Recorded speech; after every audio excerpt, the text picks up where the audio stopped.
सावनेर तालुका में कनान नदी के वाकी डोह को लेकर एक गंभीर मुद्दा सामने आया है। स्थानीय लोगों के अनुसार बाबा ताजुद्दीन के मशहूर तीर्थस्थल के पास स्थित कनान नदी के इस डोह में अब तक कई हादसे हो चुके हैं और अब सैकड़ों लोगों की जान जाने की आशंका जताई जा रही है।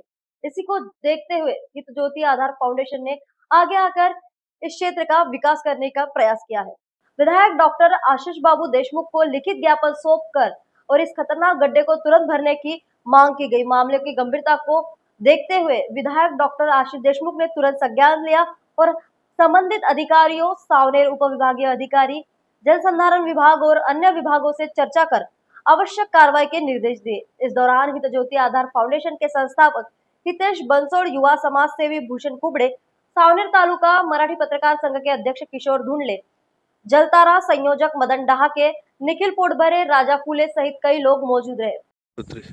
हम आए हुए हैं सावनेर तहसील के वाकी दरबार स्थित कन्हान नदी के उस डोह में जहां अब तक न जाने कितनी जानें चली गई है। मैं कैमरामैन से कहूंगा कि ये डोह दिखाया जाए, थोड़ा पास में जाके देखेंगे। ये डोह है, यहाँ एकदम शांत पानी दिखता है और जैसा जैसा हम गहराई में जाएंगे वैसा वैसा ये और गहरा होता जाता है। तो यहाँ आने वाले नदी में नहाने से खुद को रोक नहीं पाते और अपनी जान यहाँ गंवा देते हैं। यहाँ आज तक न जाने कितनी सैकड़ों जाने गई हैं। इस संदर्भ में हित ज्योति आधार फाउंडेशन और सेवेकरी परिवार ने क्षेत्र के विधायक आशीष बाबू देशमुख को एक ज्ञापन दिया है, जिसके अंदर में उन्होंने मांग की है कि ये जो डोह है इसे पत्थरों से पूरी तरह से पूर दिया जाए ताकि आगे में जो होने वाली जीवित हानि है उसे बचाई जाए। हमारे साथ में कुछ समाज सेवी हैं, हम उनसे भी जानना चाहेंगे कि आपका क्या कहना है, और हमारे साथ में सारी जो टीम है उनसे हम बात करेंगे और देखेंगे कि ये एक जो इतना महत्वपूर्ण विषय है जिसके ऊपर में क्षेत्र के विधायक आशीष बाबू देशमुख ने आश्वस्त किया है कि संबंधित विभागों से बात करके इस जो डोह है, जानलेवा जो डोह है, इसे हम पाटने की कोशिश करेंगे। हमारे साथ में है हित ज्योति आधार फाउंडेशन के हितेश बंसोड़, जिन्होंने इस दुर्घटनाग्रस्त क्षेत्र से कई लोगों की लाशें उठाई है। हितेश जी, आप क्या बताना चाहेंगे? माझं म्हणणं हे आहे की वाकी हा डोह आहे आणि ते डोहाला येणार तरुण तरुणी आहे. पाणी पाहून त्यांना त्यांचा मोह आवरता येत नाही. पण पाण्याच्या खालीमध्ये जेव्हा जातात तेव्हा त्या पाण्याचा अंदाज येत नाही आणि ते त्या डोहाच्या अंदर ज्या कपारी बनल्या आहेत त्या कपारीमध्ये उतरत जातात आणि ते स्वतःचा जीव वाचवण्याचा बरेच प्रयत्न करतात, पण ते स्वतःचा जीव वाचवू नाही शकत. आजपर्यंत इथे 100च्या वर लोकांचे जीव गेलेले आहेत. मीच 20-30 लोकांना आतापर्यंत इथून बॉड्या त्यांच्या घेऊन जाताना मला खूप जास्त दुःख होत आहे. आज आम्ही आमचे आमदार आशीष बाबू देशमुख यांना भेटलो. त्यांनी सांगितलं की आता उन्हाळा आहे. उन्हाळा असल्यामुळे इथं उपाययोजना करणं सोपं जाणार. त्यांनी तसे आदेश सावनेरचे एसडीएम साहेब आणि इतर प्रशासनाला दिलेले आहे आणि लवकरच आश्वासन पूर्ण करतील अशी मी अपेक्षा करतो. हितेश जी, आपण बघून राहिलेलं इथे पाणी आपल्याला खूप कमी दिसून राहिलेलं आहे. थोडं समोर पाहून राहिलेलं आहे तर अजून पाणी खोलावर गेलेलं दिसून राहिलेलं आहे.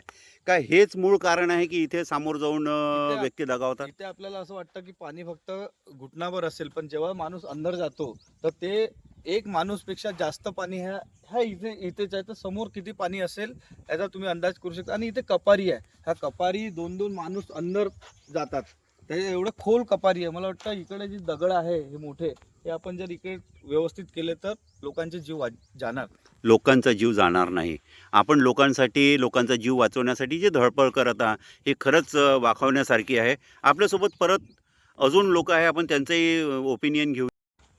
हमारे साथ हैं समाजसेवी ही भूषण कुबड़े। हम उनसे जानना चाहेंगे कि ये जो परिस्थिति बन के आती है यहाँ पे, तो किस प्रकार से आप इस दुर्घटनाओं को देखते हैं और इसमें से लोगों की जान बचाने का आपका जो प्रयास है ये कितपत सफल होगा? नमस्कार. वाकीमध्ये स्थित या कन्हान नदीचं सावनेरात नाही, वाकीमध्ये नाही, तर अख्ख्या नागपूर जिल्ह्यामध्ये फेमस आहे की या डोहाने म्हणजे कित्येक जीव गेले. हे इथल्या हितेश भाऊ इथं ॲम्ब्युलन्सचं काम करते, इथं सोशल सर्व्हिसचं काम करते. त्याने इथून कित्येक जीव नेले हे त्यालाही नेले हे त्यालाही आठवत नसेल. एवढा घटना इथे घडतात. पावसाळ्या तोंडावर लोक काय होते की आजूबाजूच्या परिसरात लोक इथे एक एन्जॉय करायला किंवा आंघोळ करायला येतात, पण त्यांना ह्या गोष्टीची कल्पना असूनही ते लोक सुद्धा इथे येतात. म्हणून हरवर्षी होणाऱ्या घटनापासून आपण काहीतरी थोडंसं हे घेऊन पुढाकार घेऊन यावर्षी माननीय आमदार साहेबांना आता निवेदन दिलं आणि इथला जो डोहा आहे, ज्या डोहाचा प्रवाह इथून या दगडामुळे घुमून असा होऊन तो प्रवाह असा येते आणि वॉटरफ्लो जो आहे तो रूट होऊन आल्यामुळे इथं एक्स्ट्रा वॉटरफ्लो या परिसरात येतात आणि इथे याच परिसरात न जाणे शेकडो जीव या अगोदर गेले आहे. म्हणून हा डोहाचा वॉटरफ्लो जो आहे तो हे जे भरातले दगड आहे हे दगड जर आपण लेवल केले आणि हा वॉटरफ्लो मेंटेन केला तर इथे पाणी येणार नाही, इथे डोह निर्माण होणार नाही आणि त्याच्यामुळे पुढील ज्या घटना आहे त्या आपण कमी करू शकतो, सावरू शकतो. त्याच्यावर आम्हाला काम करायचं होतं आणि म्हणून आम्ही माननीय आशिष देशमुख आपले सांगली विधानसभा क्षेत्राचे आमदार यांना आज निवेदन दिलं आणि त्यांनी प्रशासनाला आदेश दिले. समोरील कारवाई लवकरच आम्ही करू अशी त्यांनी आश्वासने दिली.